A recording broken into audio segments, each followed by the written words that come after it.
this problem, we want to evaluate each function of the given values of the independent variable and simplify. So we got f of x is equal to 3x over the absolute value of x. And a. We want to find f of 2. Well, it's always the same. You go through everywhere in your function you have an x, you put in parentheses. So I got 3 times parentheses over the absolute value of a set of parentheses. Whatever's inside your parentheses right here is automatically what you plug into these parentheses. So put 2 here, 2 here. 3 times 2 is 6. Those parentheses we can just drop. We've got the absolute value of 2. Now, absolute value makes whatever's inside positive. If it's already positive, it stays positive. So that just stays 2. And 6 divided by 2 gives us 3. B. We want to find f of negative 4.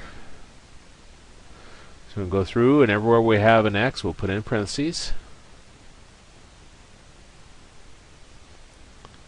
Whatever's inside the parentheses here is what we'll put in these parentheses. So I'll put negative 4 here and negative 4 here. Up on top, 3 times negative 4 is negative 12. And down below those parentheses we can drop. We've got the absolute value of negative 4. Again, absolute value makes whatever's inside positive, so the negative 4 becomes a positive 4. And negative 12 divided by 4 gives us negative 3.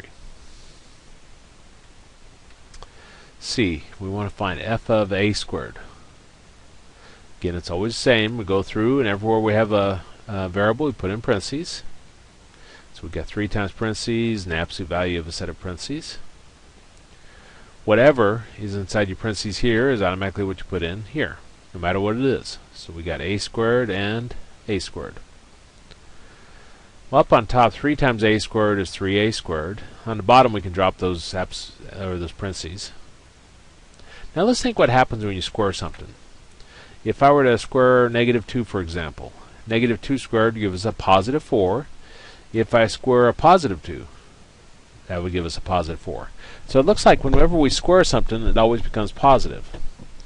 Well, remember, the only purpose of absolute value bars is to make whatever's inside positive. Well, if it's already positive, we don't need those absolute value bars, so we'll just drop them.